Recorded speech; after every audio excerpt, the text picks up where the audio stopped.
Comment Caroline, 31 ans, est passée de ça à ça en seulement 90 jours? Reste bien sur cette vidéo parce que tu vas découvrir les coulisses de sa transformation et on commence directement par les problématiques et les blocages qu'elle rencontrait au début de l'accompagnement.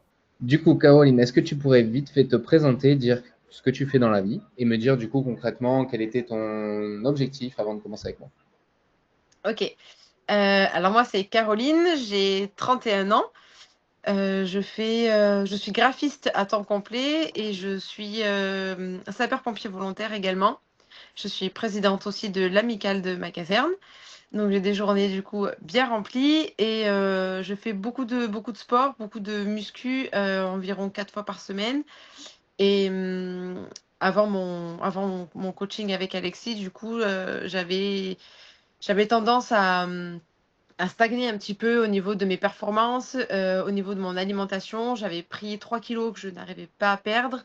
Je me sentais toujours un peu, un peu ballonnée, donc j'avais tendance à manger beaucoup moins pour pouvoir, en pensant perdre du poids, sauf qu'en fait, pas du tout. Voilà, donc du coup, quand, j'ai pris le coaching avec Alexis, tout a changé, quoi. J'ai eu de très, très, très, très beaux résultats. Cool. Et du coup, qu'est-ce que tu pourrais dire au niveau de ton plus gros blocage et ou ta plus grosse peur avant de potentiellement d'attaquer un coaching à distance? Alors ma plus grosse peur, c'était de pas arriver en fait à m'en sortir toute seule. Je voyais que seule, vraiment j'y arrivais pas, je m'améliorais en sport, mais physiquement, je ne me plaisais pas du tout. Mon alimentation, je voyais que ça allait pas, j'arrivais pas à m'en sortir et en fait, il est arrivé un moment où j'avais vraiment besoin d'aide. Donc voilà. Parce que tu avais déjà essayé des choses auparavant ou essayé de te faire aider ou est-ce que tu as toujours essayé seul et du coup tu as stagné seul avec tes moyens? J'ai toujours fait seule et voilà. Au début, j'ai eu des résultats et puis en fait après bon, ça a été un petit peu un engrenage, un cercle vicieux et en fait, il arrive un moment où tu stagnes, tu bloques et tu trouves pas de solution donc à un moment donné, il faut se faire aider. Ok. Et est-ce que le coaching à distance de base pouvait te faire peur par rapport au coaching en présentiel? Oui, complètement, parce que, vraiment c'est surtout par rapport aux exercices de sport, de savoir si j'allais bien les faire, comment est-ce que j'allais pouvoir me corriger avec un coach à distance. J'avais vraiment l'appréhension de pas savoir faire correctement, de me blesser, et cetera et en fait, du coup, pas du tout, ça s'est super bien passé. Ok, cool. Sur ta situation initiale, donc avant de commencer le coaching, au-delà du coup de ces petits ballonnements, est-ce que tu avais une réelle douleur, ce pourquoi tu voulais en fait être accompagné? C'était juste la stagnation ou il y avait aussi autre chose? Mes performances, en termes de force et de puissance, au niveau du sport, du coup, j'avais vraiment, envie de gagner, ouais, de gagner en force, mais sans forcément prendre trop de volume, physiquement et ça, c'est vrai que du coup, je savais vraiment pas comment faire, mais en même temps, je savais que j'en avais besoin, notamment pour les pompiers, quoi, parce que je suis petite en taille donc il faut que voilà, il me fallait gagner en force et ouais et en puissance pour pouvoir, être bien dans les camions, quoi. Ok. Tu parles du coup de prise de force. Donc, au-delà d'avoir fait une sèche, parce que du coup, tu auras perdu 3 kilos, à peu près, Oui, approximativement. c'est ça. Euh, Tu parles de force. Est-ce que tu as une data, une donnée sur, on va dire, une évolution d'un point A à un point B pour que les gens puissent un peu s'imaginer l'évolution? Ouais, alors, par exemple, pour les hip thrusts, je stagnais enfin à la machine, je stagnais à peu près à 50 kilos. J'avais vraiment du mal à aller au-delà. Maintenant, c'est des hip thrusts à 80 kilos. Au niveau des tractions, j'en ai quasiment pas fait en fait avec ton programme. Donc avant ton programme, j'arrivais à en faire, 5. Sachant que pendant ton programme, j'en ai quasiment pas fait. Quand j'ai voulu en refaire sur la fin du programme, je suis à 9 tractions propres, clean. Donc pas 10, mais c'est déjà très bien. Et ensuite, Les squats à la barre, j'étais à 50 kilos max et là, je suis à 70 kilos sur la barre. Donc, très contente. Top, top, franchement impeccable. Ouais. Et en quoi cette force-là, là, aujourd'hui, bah, elle t'a été utile? Est-ce que là, elle répond vraiment à tes exigences que tu voulais, du coup, initialement, dans ton travail que tu vas retrouver, du coup, de pompier volontaire? Est-ce que tu sens une réelle différence? Ouais.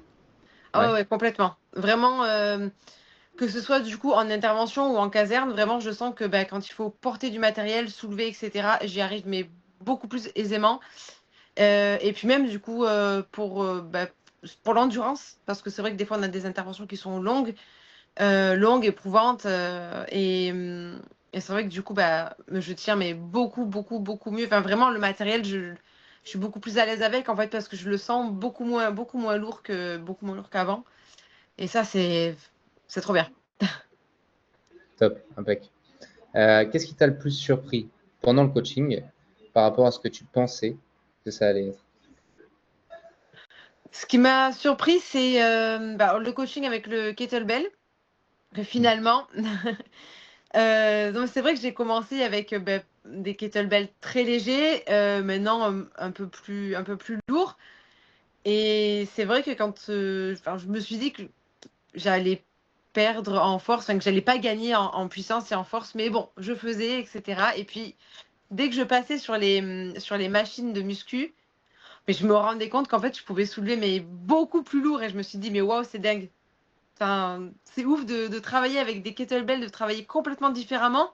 Et puis d'un coup, je vais repasser sur des machines de muscu et je soulève mes 20-30 kilos de plus quoi, qu'avant. Donc, je trouve ça c'est assez génial. Et puis même, tu gagnes en cardio aussi, parce que du coup, il y avait du cardio à chaque séance. Et en fait, tu fais du cardio sans t'en rendre compte.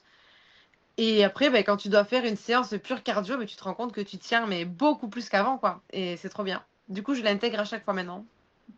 Et ça, en plus, sans courir. Ouais, voilà, c'est ça, c'est sans courir. C'est formidable. C'est ça le banger. En fait, Grave. le kettle est vraiment sous-coté. En France, c'est vraiment réel. Mais c'est avec. En fait, ce que les gens ne comprennent pas, c'est qu'avant d'aller sur des barres, eh ben, le kettle est l'initiateur avec les haltères. Mais tu es censé en fait apprendre tous les mouvements, que ce soit du deadlift, du floor press, Ouais, du push press, du squat, du gobelet squat. C'est les mouvements initiateurs en fait à la barre. Tu vois ce que je veux dire? Et les gens se oui, jettent directement aux machines guidées, mais ils n'ont aucun pattern en fait en amont. Et, euh, et moi, quand j'avais arrêté la musculation, j'étais passé au kettlebell. Au moment où j'ai repris la musculation, eh ben, ça a été exactement le même schéma que toi. C'est-à-dire que j'avais perdu aucunement au développé couché, j'étais resté à 150 alors que ça faisait 3 mois, je n'avais pas fait de décès. Parce qu'en fait, tu viens renforcer et travailler, en fait, tu viens bah, cibler, tu vois, tes articulations, renforcer tes muscles profonds, tu vas travailler en unilatéral, tu vas recruter plus de muscles intelligemment, et en plus tout à de ça, fait. bah, tu vas travailler du coup ton cardio et tu vas sécher. Donc, cool. Non, c'est bien, et en plus, si tu les gardes, du coup, maintenant, dans tes trainings, c'est cool. C'est Ouais, cool. ouais, complètement. Ok, top. Est-ce que c'était plus simple ou plus dur que ce que tu imaginais? Et pourquoi? Le coaching de manière générale. Euh, Alors, de manière générale, c'est finalement plus de peur que de mal, Mhm. vraiment. Et puis après, évidemment, il y avait quelques séances où j'en ai, j'en ai bavé, j'ai bien transpiré, je t'ai maudit. Mais c'est vraiment des séances qui finalement, à la fin, tu tellement fière de les avoir fait, tu tellement fière d'avoir été jusqu'au bout. Puis surtout quand tu es seule à faire pendant la séance, du coup, il y a personne derrière moi qui me dit, allez, vas-y, continue, encore une rep, encore ci, encore ça. Donc c'est vraiment, non, je voyais sur mon carnet, je me disais, ah non, il y en a encore une, allez, on y va, il faut la faire et tant pis. Et en fait, à la fin, t'es trop fière, quoi. Donc tu vois tes progrès et tout, non, c'est vraiment bien. Donc, du coup, voilà, certaines séances, c'était vraiment difficile, mais de manière générale, vraiment, c'était beaucoup plus facile que ce que je pensais. Vraiment, je pensais que j'allais en chier tous les jours. Et en fait, vraiment, pas du tout, pas du tout. C'est très, très, très, très ludique. Et puis, les progrès que ça amène tellement rapidement que du coup, ça donne envie de continuer, quoi, forcément. Top, impec. J'ai une question. Est-ce que pour toi, le suivi que j'ai pu avoir au sein de l'accompagnement a été un réel bénéfice ou pas? Ah oui, complètement. Parce que le fait de t'envoyer déjà les vidéos des exercices, quand ils sont mal faits, eh bien, tu nous corriges comme il faut, comme il se doit. Si tu nous renvoies même des vidéos pour bien qu'on assimile l'exercice avant de pouvoir le reproduire de nouveau. Donc vraiment, puis tu es dispo finalement tous les jours. Donc du coup, ça c'est vraiment bien. Et puis c'est motivant en fait aussi de se dire que le coach il est à distance, il est sûr, il est pas derrière toi pendant ta séance, mais par contre quand tu envoies les vidéos, quand tu as des doutes, ou même quand c'est bien, tout simplement aussi, tu sais le dire. Donc puis le fait que tu sois vraiment présent finalement, ça c'est top quoi. Trop bien. Mais, l'avantage en fait du distanciel, c'est que tu peux être beaucoup plus fréquent, enfin, être Mm. présent fréquemment, même si c'est à distance, plutôt que du présentiel. Présentiel, généralement, tu es à 2-3 fois dans la semaine. Là, Oui, si tu as 6 séances dans la semaine ou à distance, ben, tu peux faire tes 6 séances tranquillement et tu ne dépends pas d'une horaire ou tu ne dépends pas de quelque chose en ouais. particulier. Ça, c'est un des avantages à mon sens. Mais ça convient pas à tout le monde. Oui, peut-être, mais bon, c'est vrai que des fois, pendant la séance, tu es tellement focus sur ton entraînement avec ton T'aimes coach. bien être seul, ouais. Ouais, ben voilà, ou même si tu as un coach derrière toi, des fois, tu pas forcément les questions. Euh, et par contre, le fait d'avoir un coach à distance, c'est que des fois, les questions, tu les as pas pendant ta séance. Mais une fois que tu as fini, que tu regardes tes vidéos, qu'on te les envoie, etc., des fois, il y a des questions qui arrivent, il est 22h, 23h, bon, je te l'envoie et je sais qu'autant le lendemain, tu vas me répondre ou tu vas me répondre de suite après. Et donc, du coup, c'est beaucoup plus pratique parce que, effectivement, le coach, autant il faut attendre 2-3 jours avant de pouvoir le revoir et pour lui poser la question. Donc, On c'est est top. d'accord. Je suis d'accord avec toi. Euh, Maintenant, j'ai une question un peu plus, on va dire, rapport image à toi-même. Ouais. Est-ce que tu es fier de la personne que tu vois dans le miroir? Ah ouais. Complètement. Je suis très, très, très fière parce que ça fait. J'ai déjà eu cette shape il y a à peu près en 2021. Mais du coup, avec beaucoup moins de force, avec beaucoup moins de capacité de charge. Donc, du coup, je me plaisais déjà. Mais là, pour le coup, en fait, c'est vraiment global. Quand je vois mes photos, maintenant, je me dis, mais. Ok, c'est qu'un physique, du coup, sur la photo. Mais en fait, derrière, il y a tellement de choses. Il y a tellement de travail. Sur l'alimentation, sur le sport et du coup, je suis très, très, très, très fière et je suis très, très contente de moi, très contente de mes résultats. Ben, moi aussi, franchement, je suis très fier. Très fier parce que tu as su tenir la baraque, même si des fois, c'était pas forcément évident. Tu as fait tes séances en temps et en heure. Je t'ai battu parce que le travail, c'est toi qui l'as fait.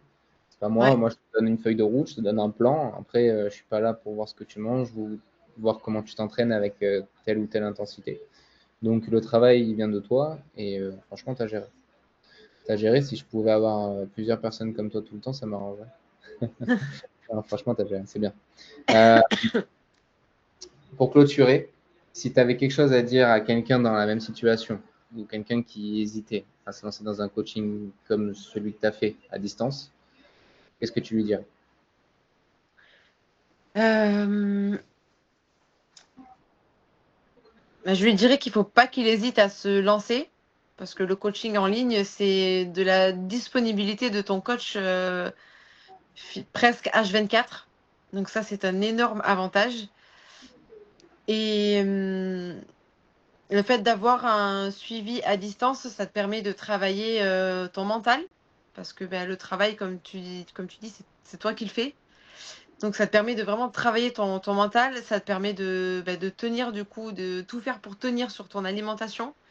Et pour le sport, pareil, et de pouvoir voir tes résultats en fait de semaine en semaine. Euh, donc ça peut être que bénéfique finalement d'avoir un suivi comme ça.